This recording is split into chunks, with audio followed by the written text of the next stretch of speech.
famra kwaso Kane presiding bishop Edema Methodist Asafo so for boafo de atodwa se demonstration NDC for ye no abato commission wombi na so no wontie won National House of Chiefs President ya wadano waje ahwo ya ojebi otoso mienu de ato Ghana fo anim wo se ya de so ato galamse so na won mo muso kita nkrata bia ka won mo de anya de abebo me na no gomua drip project yi ho NDC for ne sono for de kobo ani se sie nkra kire se NDC chairman ene na boafo police for nsa kan won ya Tatesa Teachers and Educational Workers Union tewu won mo de aba a kire se wo beti atua e wa ban ne so sana VRA ena afi bui wo mse nka won be kan bom na so adwumayefo no se wo mo ntiase enne ntiase ochina ebeka wenu mu ho ana wiane yentenai na yemfa kase boy emra mesom yemfa seda ama mizo drinki abusia eye papa 21st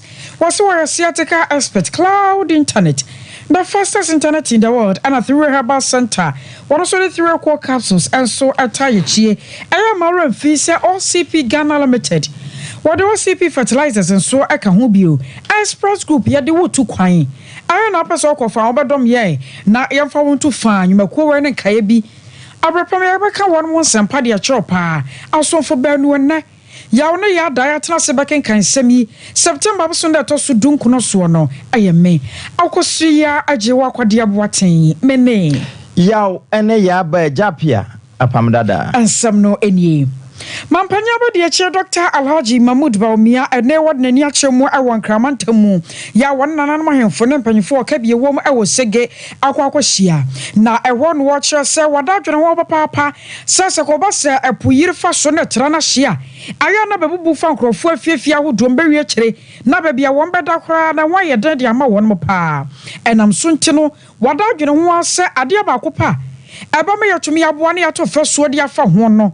ayasa nananama hemfo ne mpanyimfo a wo sege ebe hunu mobo na won mato aba ma no afi wose ko ba no saa no anani so ade hunu no bibia ya mo nta se wo betumi ayebidi aboa ma sege nso won matumi anya fasuo no wakina bi no po no akyera ne hia ma me yira fa wonom ebiem wo baro se betumi anya ha bokuma bi awo sege ne fafra mu na tumi aboa pa ama no ma pinu a atumi aboa ma dwadie mu nsam akoso ho in sege. The fishermen want pre-mixed fuel. So we want to establish automatic dispensing digital machine for pre-mix here in Sege. We need a mini harbor here. We need a mini harbor. So we are going to work on bringing a mini harbor to Sege here for you. So that is a very, very important thing. Of course, the roads also need to be done. We have issues with roads in this part. And so we are going to deal with some of the problems that you have already raised for all of us. And then, of course, very important, we need to do the sea defense for this area. So I have a lot to do for you. If I come back in 4 years, I'll have to give an account. What have I done with the sea defense? What have I done with the pre-mixed fuel? What have I done with the roads? I will give an account. The former president, he will not come back to give an account. I was sending to Ponya Bonecra, one a pabebenua, the man a mouthful. I was again, I'm soon to a few honeymoon, now on to Abamano. Se de e kama ese be bia mpanimfo no beko bia wo mo e de boshe bi eto ho na mampanin dada John Dramani Mahama se wona mahafomantamu na ne wakopie kukum ene na afa e ho na wona nanamata nkonwane dom ni hie no wode atodwo echese mbotam ho wo mudwumadi a wo mudie pa eyekuayo chitiri ene koku kuayo no na sade wosia kasa 24-hour economy wonya ba ye be ye adwuma da ye mre ho na no nso ye be rane shift we ko opon be do hwiri nsia no we nso aba eba ne sa adwuma de ye ya ma de achen na koku anka di na dua no kwa am no ne na abrofo de wo mo nan enedi ano no ene wo ba pe wo ba be si processing factory ama ye wie ya ye mfa nko ba bia na ye de akọ na yeyi koko bata afirim yeyi woyire afirim na ya sanso kura nya chocolate nom enne e kan ka ho nyina afirim a ebedum aboa ma mabunu enya adwuma yo na wode ne nkasa eba wie no wose wo hwe kura sade wo hene wo ho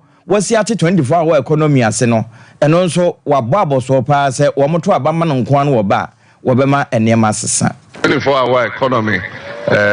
policy no na eno eneye the main economic policy of NDC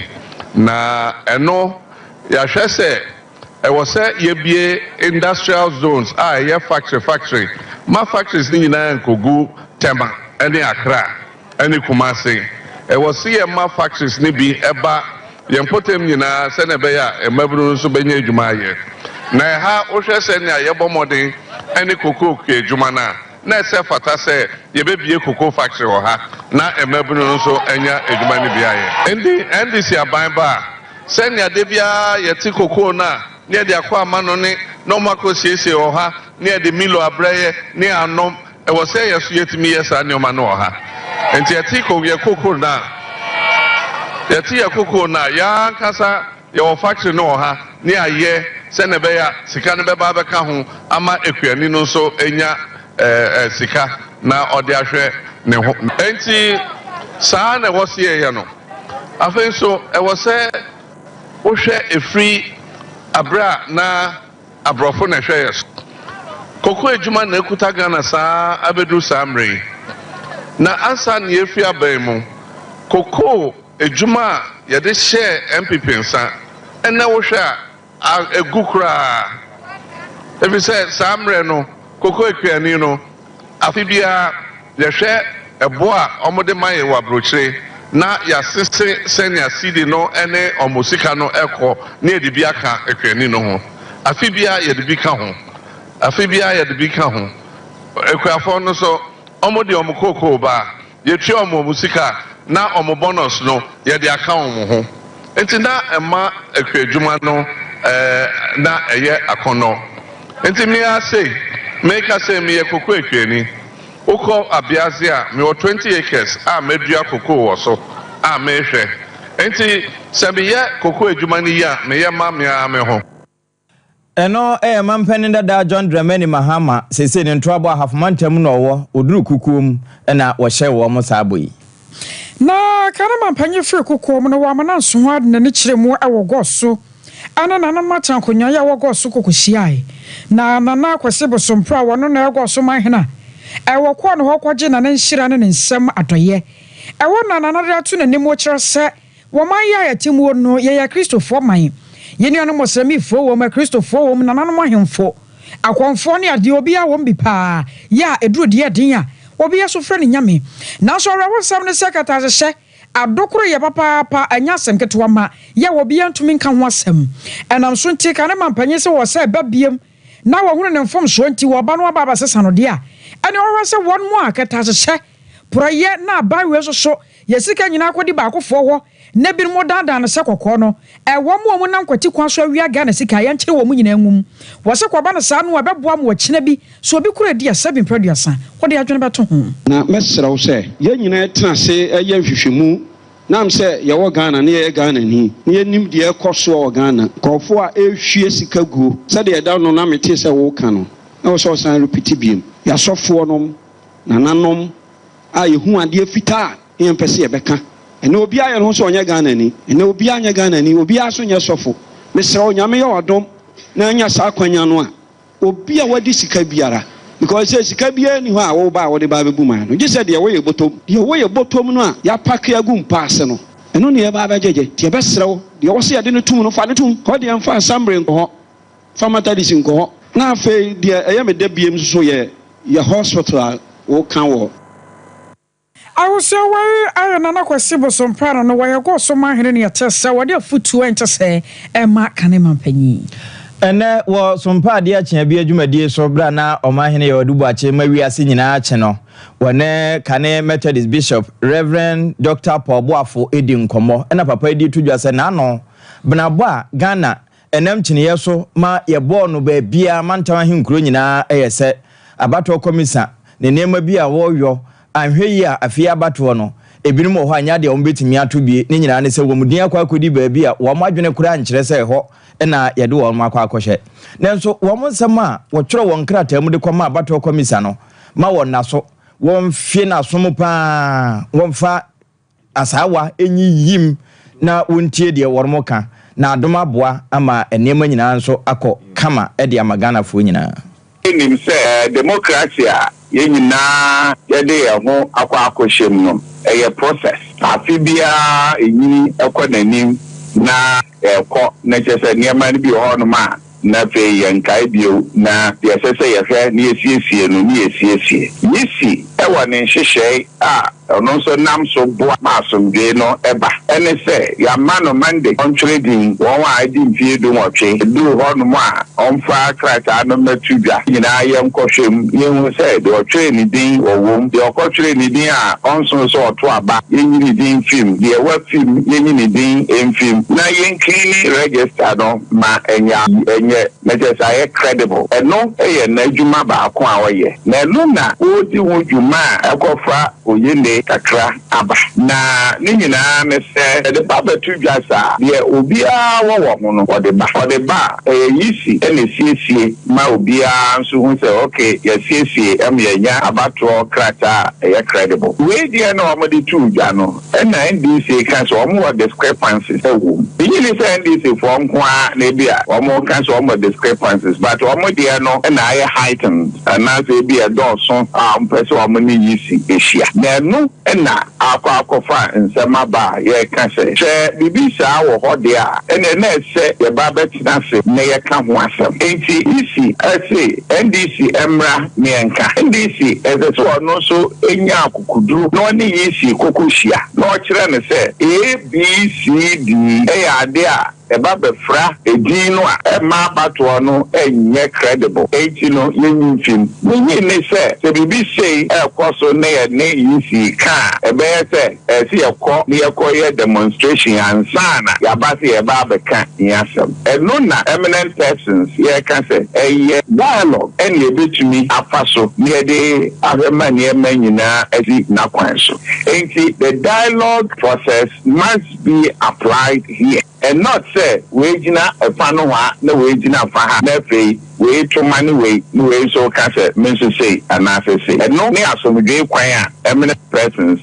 asofo ye ka ho asem o say ekwa na kokodru sa yenim say ye wo akuaku ahodo a ebo ye hu modern peace council ewo ho ye eminent persons nso ewo ho amanyoku ahodo ewo ho no mo a nyina ye krado na MCD kan no say NDC for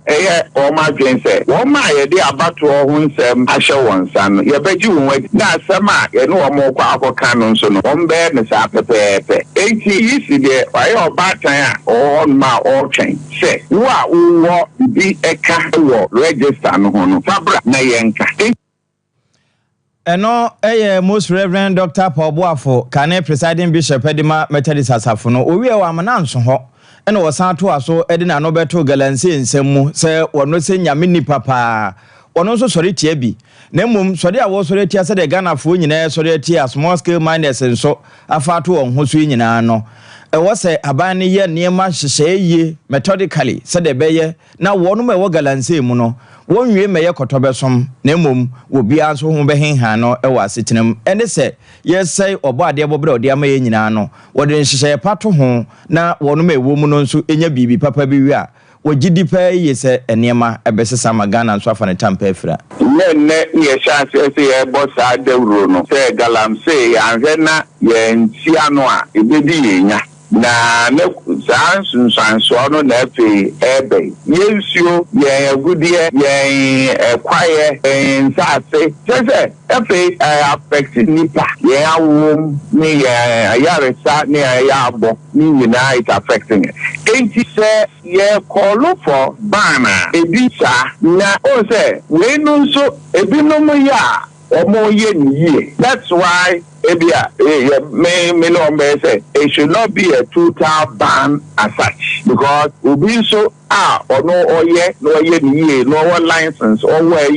ɔde yɛ adwuma no yɛakyerɛ no ama no ahu kwan a ɛsɛ sɛ ɔfa so wo sɛ bere bi a ɛhyɛ aseɛ no a yɛka ho asɛm yɛma total ban and that one did not eti wɔn hyɛ aseɛ sɛ yɛtiri wɔn a ɛwɔ saa adwuma no mu no ɛwɔ takwa university hɔ Yuma, it is a safo no hono. No no beye no ma ye ni dia. Ene e se ye makwan. Ne se one more ye just a galam say there it is not illegal. There are some people who are doing it right. But uhemwa one may ye no mo shine. One ye illegal no. And no nama da oyene anase senya edinsu sanso edo how kese e brain. Eba. Enti the American say, Galamsey, dear, SSA, you chop now be Okumwa, only license, and now say, only who dear, our bed, why in SSA, Yano, Enimidi. And no, most Reverend Dr. Paul Boafokane, presiding Bishop Edima Methodist Asafono, and Komwe, Wane, Libya Boga, and a boy, Nanaya Boama. Awaje ho ya ojebi ya wotosum ye no ye president ya woda National House of Chiefs ano ana wakasa yi wosese oman no e wo bi kogina ba bi no wakasa ye nsu anase kwa ibretuo ensa ye anam galamse so ano oboa asepa na so ya kan no efo agudi atuo no ka ho bi no oman no nkan kwa ne mpuntuo ye adwuma enam so nche no ye adwene ho ane adwene ho mienu se ye wo won mo kita nkrata ye tumi krata wode ye adwuma woman ye fra wo small scale miners no ane ye wo mo so nam kwati kwa so tu sa efuma gudie no eye galamse efuo yi enti won mo a wo mo fra sa yemfa so to ne mienu nyina so na nka bi nya adwuma wo mo a wo ne mo kita tumi krata o wo a wo kita o yemfa aso to ne nyina so no wo se kwa ba no sa emu akura anhwe yi ebete wo ma Ghana yesika sam so ama economy no asa akofom bio mo nyina mo nim se mempe galamse mekutia pa na no so nkyerɛ sɛ Ghana fo emamu nye mining no gold no yenya ye dia emom ye wo kwampa ye fa so etu gold no eno nti na sadan abarisi ha no wo ba no do application ba ombe kyerɛw ba bia okodu tsaduma ha ebeboa oman nyina nti yesra won a ebodawuro ye state of emergency yenya mining yenya we hey no mun sika yenya free mining no asesia yenya mining no yenya mining no yenkora kakra na wa adwuma no ye be yi on adi anwachi no anaso for ya wo hwe nsa seni mu adodode ho nsam so won manya for Samuel Abdullah Jinapon so kasaye ya oda oje wo ho ase. Some nation records motivated by their own selfish interests continue to destroy our water bodies and forest reserves. We are aware that what we are dealing with is money, and the cartels involved will always try to find ways of outwitting us. But we will not relent on our efforts. We will continue to adopt the necessary measures to protect our water bodies, environment, and forest reserves. And anonymous cooperation and support will be invaluable. We welcome the various concerns that have been raised by several groups of people, as well as their recommendations for dealing with this matter. The President of the Republic, His Excellency Nana Dankwa Akufo-Addo, has constituted an ad hoc ministerial committee under the chairmanship of the Minister for National Security to engage all stakeholders and to find a common ground to fight this menace. Yesterday, the committee met with organized labor, and in the coming days, we will engage with other groups of people to ensure that we come to grips with this matter. I was trying to turn and carry so for your her and sass any more than the one some so and for Samuel Abdullah Jinapo. Yenya free bibia ni die atoyman temu a yenko na yenko mfimfini man temu eho gomwa west abato mpesua so ne yewura Alhaji Mohammed Kasim wonne ye chiniye amanyoko ni titinani na no dwoada drepo emfidie wo mode koya wokopa ho ntema no no nso ne dom wo mo ekokopi ho ya na MP ka ho na enkra na kire se de ekoso ya na ye menteme ho ase ne nti sesie posifu akwakoso ne panchi na me amenkwa nta so apam junction eho na wo mo koso no asesia wo baka no police station na sade ense ne mutie wo mo kyerɛkyerɛ sɛ MP kura aka ho ene mpanimfo bi na agya anan wono na nani semu a obetimi de ho ama ne ama yɛn agya anan awie ma hai na mfimfiri man tamu titiri ni Bomwa West ho bɔkɔ de agya reka na yi hello agya anan ma hai Eric Anai ya Muhamba Sompa TV dumienu ka se boso Eja anan nti enkan ye wo hwa baabi ogina se wogina baka no de a ene na wonye se de wo ben apam junction afa ho na ye ni nkomo no ye ni ye na enkra no kura kire se Honorable Richard Jan Mensa ya ono na ye mrahye badwani wono nso posifo asone pa achi bi Eja anan wote enkan wie ya muaha Mejo so apam dada na nokura ben na wom ya che MP ene NDC chairman wo Bomwa West ampa nokura pepepe na ade apam dada onu se danu ajuada no mu ana yebo amane ade kosi ne benada ne so se oba bepiem finfima ntemu agomwa West ade a na MPP amanyokuo no yenyina nim se drip msa we aban ede aba eno no ehwe se ebetimi aboa na yemensini no se ekwan binya various districts ne municipalities no mo ankasa benya mo akande om betimi de atwa mo kwan no ana bepiem ogomwa West adano Jordan no na ade a parliamentary candidate a ono ejina MPP anemu ede ema Bomwa West honorable Bismarck base inkumo no kro ya sanso DC ede ma mensine no na ohwa pa hontuma ne no ana MPP manum bi etinto skoko edigu ne so a omo hwe ma sa adwumedi ana ekoso no entinya maso nyina ne so mukyeremu a honorable yi na ade a ne mfonyi ode ne mfonyi ataretare sa machines ya aban de abase embeboa mensine no no mo hwe ntimi ntwa omo akwan bi a enye no ode ne mfonyi ataretare na se omo ikyeremu a enye sa ne kwan so eno no ntine wo so oyi ne mfonyi free ho eno no ema ntinwahwe kakra ebobo bae no no enam so ma MPP fo no bi yese de bi omo mpene enam so yese de sa do so de mo mfonyi betaro ne ne ade a sa ansensem ni nyina akosiye no ko be bae se tututu muma MPP fo ka ne scientist fo ka chenye sa na tie enu ada na ade nya ne ntie se ukopie mu Bomwa West a omo NDC chairman a ono ewo hono ma ne din a yensa aka ene owura Alhaji Mohammed Kasim enura ana posifo ehwe kokoso ne pechi ewo apam junction a omo ano ebobo no abomu ade ne ba bepie mu finfima ntemu ahenkro kepkosa police headquarters omo de no eba bepie mu ne no ana enne no ade a NDC manum bia omo ewo Bomwa West woni finfima ntemu mu nyina aka ba kira no ane enne omo ekọ police headquarters hono mo ewo peidu ya omo koye no omo nya ne ntiese yemfa omo enipa no emba honom nti omaba no mprempra me no di nkomo ya pam dada yegina bakano a eno MTTD mfimfima ntemu a headquarters a ene hanom ene cells bia ya yura Kasim no enya ne ntiese obabeda enu a ema ade kyen na utieti omano a omo kyeremu a omo ti a kyerura no nemom no adekode apoten a yede kyen yura no omo kyeremu a aposifo mo masonte na eno nso enya ne mra kwan so ese obekyi obi na adekode apoten a wote no won kan kye no wasade mu ama ade akyente ne omo guano bebra enya asem keto akọ mu nyina omo esu etiatie mu dede pa ese aposifo no hwe no mu yi omo wura chairman Mohammed Kasim emfa emomo na omo mfa no enkofie nti wo hanom ene no ayedeja ewo mfimfima ntemu atetro ne bakano police station ne yegina hanom a yehwe na ya property apam dada Yes Honorable Richard Jamen sanso ka ho no kure bi wom sa eno no ye dano Jordan a saa ntinwaso no ebobo ewo Bomwa West hono mo omo municipal assembly na district assembly nenim hono mo pe no ewo apam hono mo no eno ana honorable ekọ esanse saa dwumedie no enye dwumedie a obi beka se MPP nko adwumedie esanse district ni nyina de na ono ana mprempren no no MP no no MP no na koye NDC ni ana dwumedie no MPP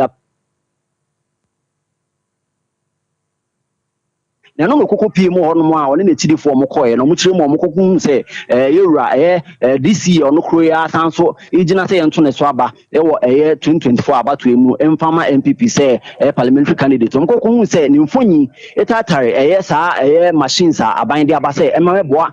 district no mo yese de bi enye ne kwan so no na empo omo chiri ma ono aboba no kra na yade a yewura base ono parliamentary candidate na MPP no na enya ade a na chiri fo ni bi kra pene ese MP no yewura honorable Jan Mensa no empo no kware che Jan Mensa beba ho no mpo na nkampese wode ni mo no e kan obi na man information na ba na mo mpempen de che ayache chairman no ade a MP nka ho bi mpempen ade a MP fo bebe na anaba ma hanom wo mo hwe ese owura no yebehwe na yeyi no wo hwe two deputies Central Region Youth Organizers no mu nyina wa hanom yewura kanko ni na wa hanom a abefesi ni na wa ha mo he yewura no so no NDC chairman also kan ho bia mu nyina ebo abomo na mum MP edema Gumwa West de enya de ono ya chine bia chairman no mum enentwen wo apost kwa kache ntinti na ntomba ha no han mo eja na ene sabre a wakwa kodi aposifo hoyi kobisa wo mo what de dumma wo mo che wo mo na afi why de ntira sansemi nyina yebesan ba onchembio ne yaba abeje yede wase ene wamane bo eno eyerekanan ene yekọ ne nchance CA wogina police station MTTD wo Cape Coast bakano ya wo mo de Alhaji Kasim akwakoshimu ehonsem da achen eni akire yebesan de abremo na yekọ ngomasuamu Teachers and Educational Workers Union etwanti aka na setewu one more de abase free nyame yadma wo china kono wo mo so tie tuan wa ban no so pa na atuatie ya one more tie no Wamo Senior Staff Association, Adama University of Ghana, and a Federation of Senior Staff Association of Ghana. Wamo na shasi and a wamo F4 one mo show. Nina na kwa jina se enyanam bi ne nyoma bia. Anano adamuni abana kwa tina se si hu nkonyano. Asa abana wa tenzo wonte. Sa na ya kwa ye. Na wonu ma mpusuo mo ho. Na wonu ma se bibi ankyere no a. Wababu na niyagu niyama pinua eso. Ye butu a umano sa yansabeka Oro Ken James. Ewa umano suwe chocho fopanyi. Adema Teachers and Educational Workers Union tewu kwe. Na yanen wakasa ebisane se aso. Adaba na siye biem. Na anano so nkomodie no omoni aban kwa tena sidi ye no. Ayada na afedi yasa kwa wie se. Strike ebesa abamu ye puso omano ye nyanoa ye ne betwetwe nkomo ye nyane die ye ntoa ensem so ye toa so ana ye kọ asunafo abato mpesua no so honorable Frankadusi Poku wona abankrache ye wo mpotemu ho na wode asem bi tudwa se enche bia na vice chairman edema persons with disability wode betu dwa se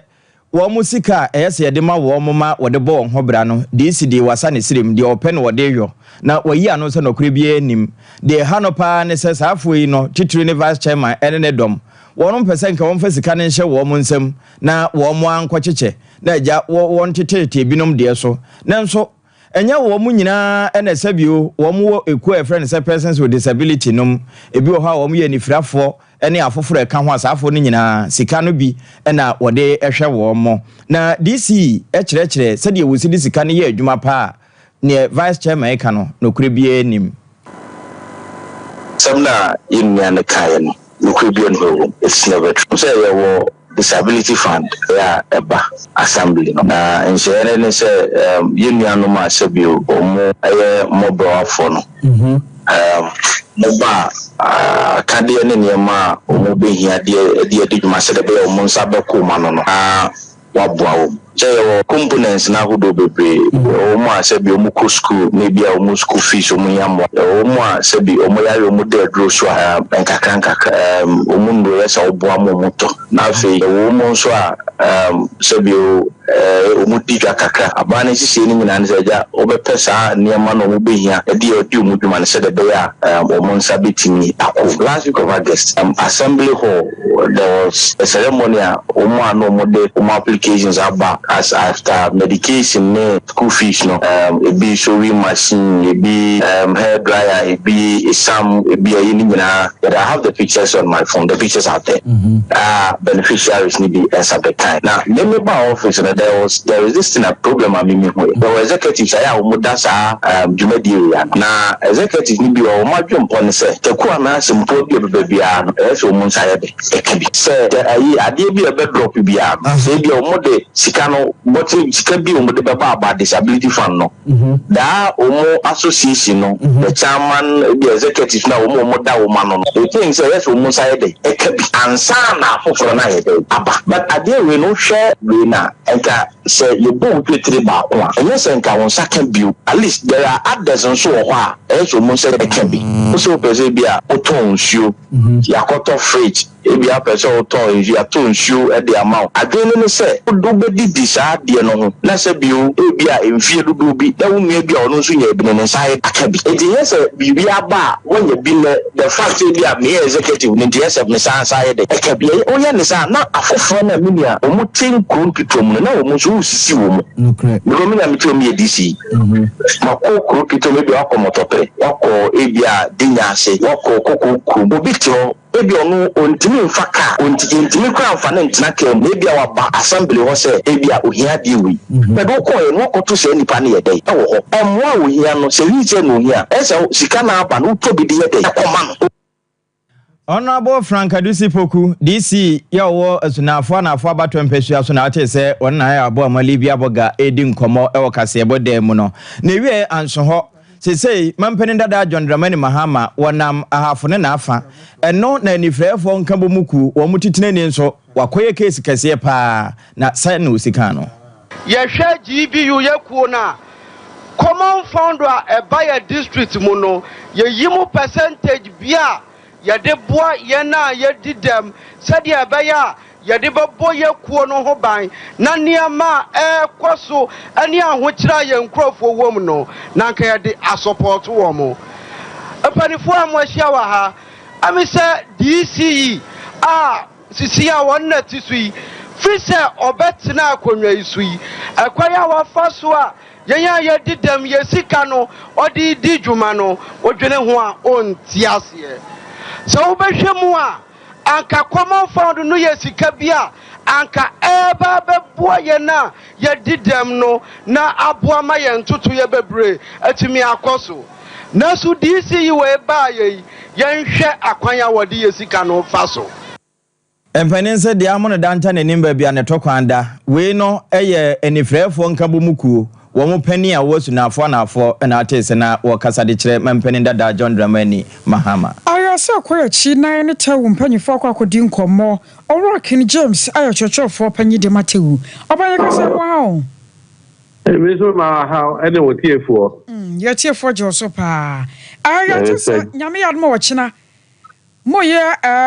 mo kwa strike ade ati aban no ya mo ne senior staff Association of University of Ghana na kan bo mu a mo di se adwuma no beka se ade asam na asan so aba biem me da se ene me sio mo tiefo nyina asema aba no eye asevu so kra from this year nyina from January to September a woman.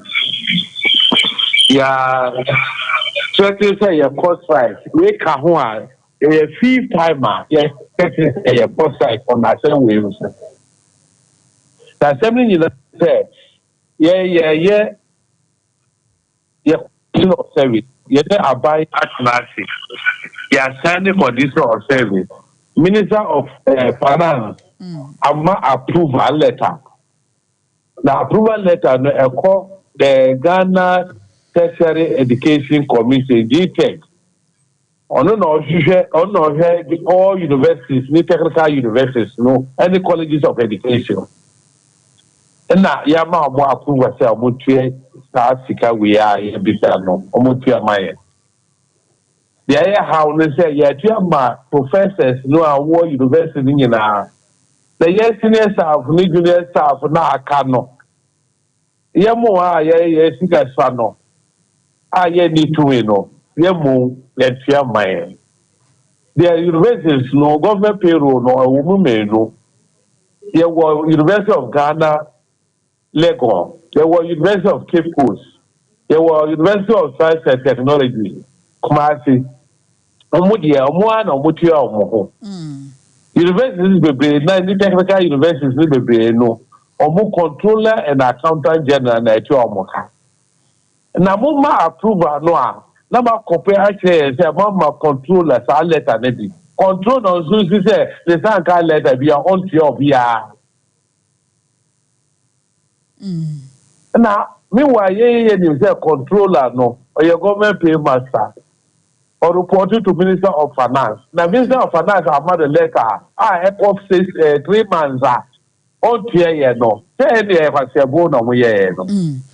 Won ka se mo na wo che se we kan wa makoma kodnum so nie. Ya mo te atua wa ban no so no be ka sa da mo nkrata ya ne nu aban no anim yie. San se makoma kodnum de anya rekran kan emprensa so de nka wo tenka bibia atotwa na ba num yi. Mo aka sa no me nim se bia mpanyimfo no mo kwa nkrata ne nu yie. Ana mo ne aban no negotiation no na kwa so aban no mom na anya na dwene se wo beti de mo kakra. Oh, masa, they all kind and to your members, or more drink away. I was no more besides a young page for no, and thrown a big catcher one na a yapa. I say, Apa, Eddie, I will be cost right. Because at the way, I buy one more power. One I would say is possible. And I'm about now Minister of Finance now representing finance president, you know. Or no, I'm approval. I didn't control on to a car. I didn't other universities or what your senior staff or what your faculty staff. No, my junior staff. I didn't hear. Na akokoba mo dia ba yi a mo hye china nko a se wo china ana mo ko strike yi and for how no amma sansa ne nim se bi anka yire so na wotwe bi na nka mo de aba aban ne kokwa na ayetie musufre. But I said na me on this particular question now beside me no. Ye third issue be a very very critical. Ye second tier 2 government na no mobile every year new law 2010. Okay. Say pension no. Omo timu 82 nto the sleep na ye ni me say we ye duma sa we for retirement ye be ma lam sam bi sika kese bi na he wo have far na fe de ye tua wo busime bia say wo to be 72 years na wa ye nya me bia na wa ko back na wa update wo record so na ma sa tua sa nya me be freo and this has tier 2 no more no long sum na every fleet. 5% of workers' salary are yet the 2 ho. The man farm managers are would be investment. To be called retirement or when yes CBD takra better than long summer or the better than half far. Because already we age man go pay and so. Okay. Who call retirement now? Pension no now apart from less than half of your salary. And since Africa we the last year you now 2023 o man tie dey sa no mo tie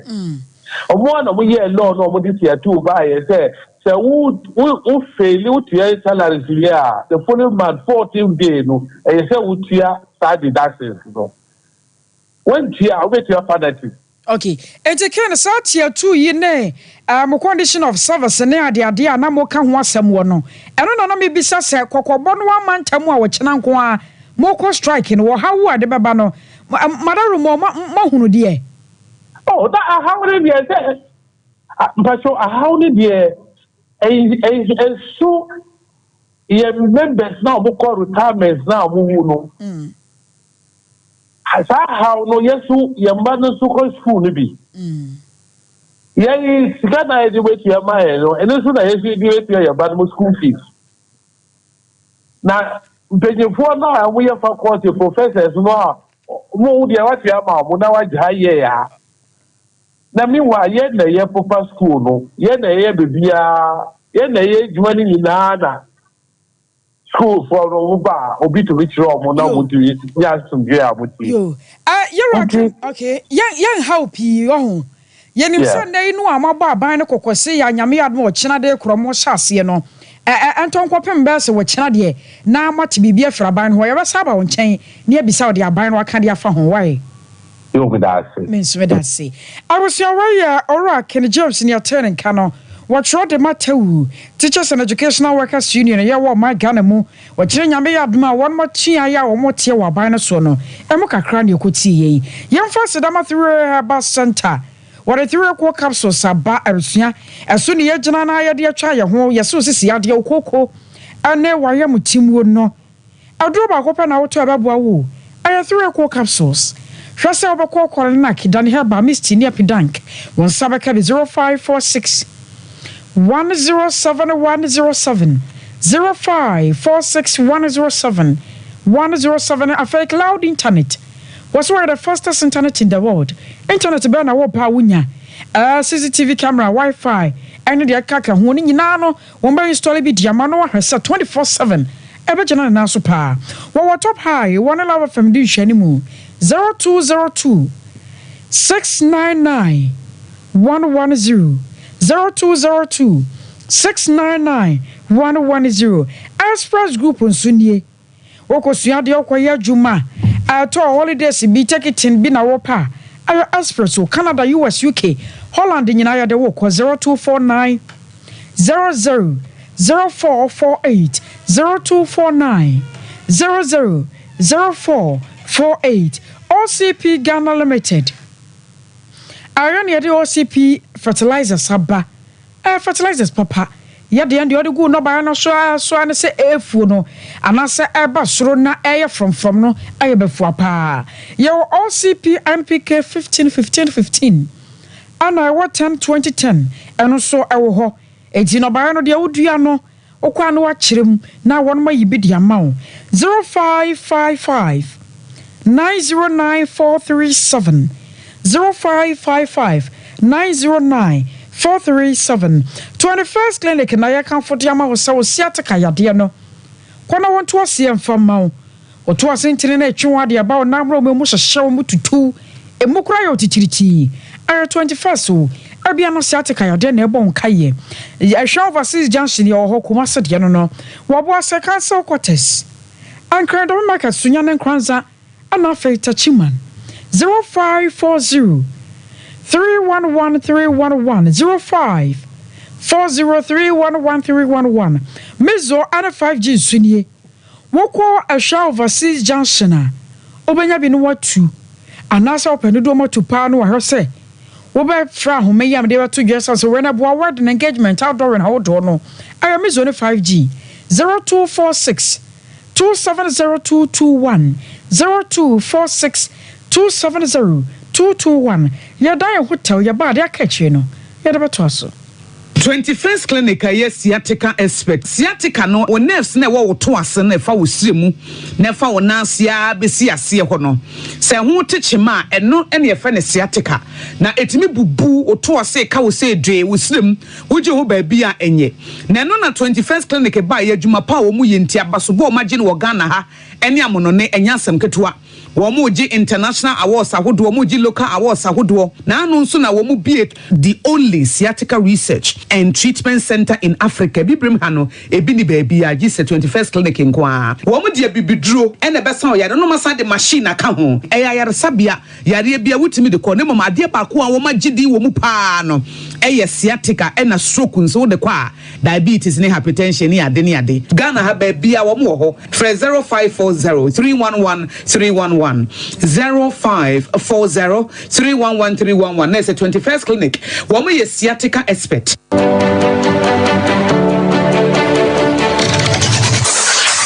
Introducing Mixer 5G Sparkling Drink, a whole new refreshment in a can. Mixer 5G is a tasty non-alcoholic drink. It is a perfect companion for all your events, including parties, weddings, and funerals. It is made with green tea, ginseng, guarana, grapes, and grapefruit. Get refreshed with Mixer 5G Sparkling Drink. For bulk purchases, contact 0246 270 221. This advert is FDA approved. Prekese ye aduaba won so a ne dwumadi wo nipadua biara pom den ene na brabo mu ne hie pa. Enye prekese nko nuaba ne nhaban bi te se kwawunsusu a abonwono ne dia akeka ho no kura enwanunu ahodo a ekwa animu yi ankasa. Prekese ne sa nuaba yi binom ne akeka bobudi afa abefo kwan so a ye de aye prekese powder. Prekese powder siesi nipadua na abakwa ahodo no ho ban. Afri mpani yade ne yade ahodo pi ho. Fa enkodate de ma baako freduane anopa ne anwumre. Anafa enkodate de ma baako ewo ni nsuhie yeti anopa ne anwumre wobra wodidi awie. Ubenya prekese powder to Kingswalk Herbal ne Heroes Herbal Accra Okesi Drug Lane Deni Herbal Kumasi Mensa Takrade Mose Pharmacy ne Greenlight Pharmacy Sunwane Cash and Carry Supermarket Asantwa Herbal ne Bibidro Depot Techiman Sewa Herbal Mampong Etufo mfre 0550 19 15 14 prekese powder aduane san yedru FD ahwehwe sankratu emu agi atum. Hey sewa me hu acho me na no me bisa ekra so kwa brochu Kwaku afeina mebeko menkrata krani eni me ma connection man for den kofo sika aduane ne wanya otedi musa no. Oh, Express Group adarumenti akwanto ayefo opese otu kwan kosua dia Express Group do be call mine be to say Canada, US, Australia, UK and Germany say e to anase visiting so a Express Group do be call Dubai, Canada, US, Australia and Germany mo amopese motu kwan koye adwuma nso obetimi de wako Dubai, Qatar anase South Korea. If you also want to take international tests like SAT, IELTS, TOEFL, GRE, GMAT, they can help you pass easily. They can also help you secure a good job in the UK. You should mention Akwa Kumasi Asafule Roundabout Hwa Accra so Omo Carnation First Light Tema Omo Community 18 Lashabi Girl Filling Station. From more Humacho for ISO 055-555-0067 and 0249-000448. Here in Ghana, when it comes to chicken, the good old days are back. Why? Because Boris B's Chicken, BBC, is here. Yep, give your family and loved ones Boris B's Chicken. Fresh, tasty, delicious. Boris B's Chicken is produced right here in Ghana by our cherished poultry farmers with support from the Ministry of Agric. Get whole frozen chicken, gizzard, chicken feet, chicken neck, and chicken liver for those special family meals, buffets, picnics, funerals, and all restaurants. Get Boris B's Chicken. It's halal, so everybody can enjoy. Wherever you are, call Boris B's Farms hotline 05-444-444-53. Ask for our branch that is closest to you and come get your chicken. Boris B's Chicken, BBC, proudly a Fiakoko.